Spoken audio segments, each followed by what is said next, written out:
行くぜ。 What is going on, everyone? I am the one, the only Manny Fresh, and I just want to say we're here. We made it to the final class overview video.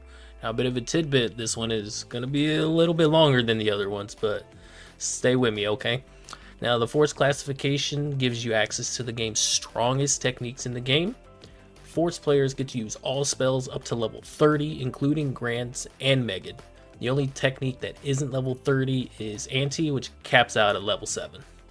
Similar to Rangers, things like Demons are going to be your best friend for whittling down big HP enemies, or you can even use something like Spirit Special for big bursts of damage.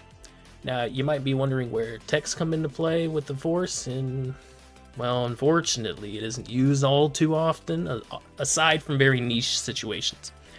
I know that's not what you want to hear when you're thinking of the spellcaster class fantasy, but the sooner you realize which tech to use in the right situation rather than spamming text, the sooner you'll start to thrive as a Force player. Of course, there's always outliers to everything, and if you find yourself running a lot of episode 4, then with the right build and equipment, you'll find yourself blasting through episode 4 with tons of tech damage. Alright, so now that I've dropped all of that info on you, let's go ahead and jump into the classes. First one up, and my personal favorite, we got the Fomar. The Fomar is a human male Force. It is going to be the go-to for anyone wanting to play the Battle Mage class fantasy. He's got the highest ATP potential of all the Force classes, but do be careful since he's going to have the lowest ATA in the game as well. Any and all weapons you use on him, you want to make sure you have around a good 50 hit or so. He's ranked number 3 on his total MST stat and gains a 30% innate damage buff to all of the Gi spells, Gifoy, Gizond, Gibarda, Grants, as well as a 100% range boost to shift to D-band. Sometimes you'll get sidetracked killing enemies and forget to refresh shift to D-band on the party, so make sure you get yourself a Cat Scratch Fever Red Ring costume and a Rico's Parasol to stack a 300% range boost on shift to D-band. You can probably shift to D-band a party playing on a different server with that huge range debuff, to be honest. The Fomar is perfect for players that want to buff up the party with shift to D-band and jump right into combat using a bunch of broken Force weapons like the Banana Cannon or Sacred Bow.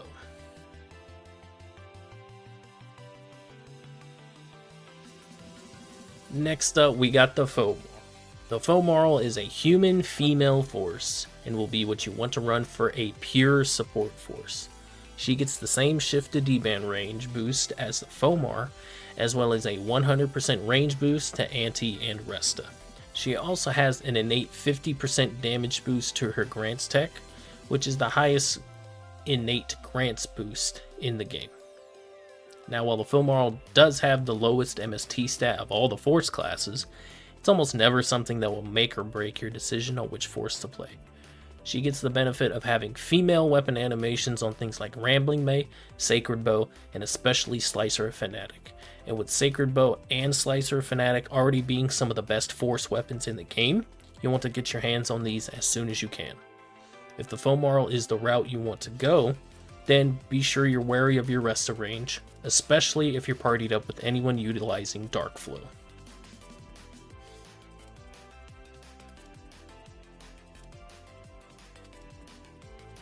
Now right here we're going to talk about the fonewm. The fonewm is a Numen male Force that is considered to be at the top for AoE tech play, while also having the largest dump truck ass in the game. I mean, what the hell is that thing sticking out back there? He gets a 30% innate damage boost to all Gi and Raw techs, Gifoy, Gizond, Gibarda, never use Gibarda, Rafoy, Razond, and Rabarda. Stop spamming this tech in an attempt to freeze enemies. That shit don't work.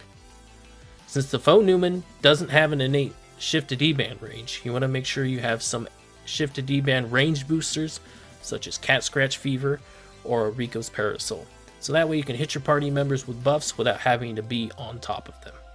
The fonewm has the second highest MST in the game and will be the class you want to rock for dropping bombs on these foes.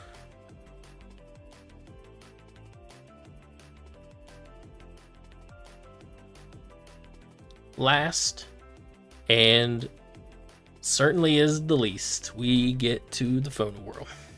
The fonewearl is a female Newman force with the highest MST in the game. She's granted an innate 30% tech damage boost to the base techs of Foy, Zond, and Barda, while also having a 100% range boost to Resta and Anti. Due to her having the highest MST, she can rival the fonewm for tech damage, and can boast the highest healing with Resta. She has the highest ATA, so she can, at the very least, utilize demons' weapons efficiently, such as the Samba Maracas, and, of course, the Slicer of Fnatic. Onto the negatives, where the fonewearl is truly lacking is her having the least ATP in the game, which essentially renders her useless in doing meaningful damage with weapons. Now, I want to reiterate what I said in the Hunter video, and that's the fact that at a casual level, no class is quote-unquote bad to play. Having that said, the fonewearl does also have the lowest HP in the game, but it's by such a small amount, it's almost unnecessary to mention, since pretty much any class with less than 1700 max HP all run into the same issues. The fonewearl is going to be the class you want to jump on if you want a sort of in-between of both fonewm and a fomarl.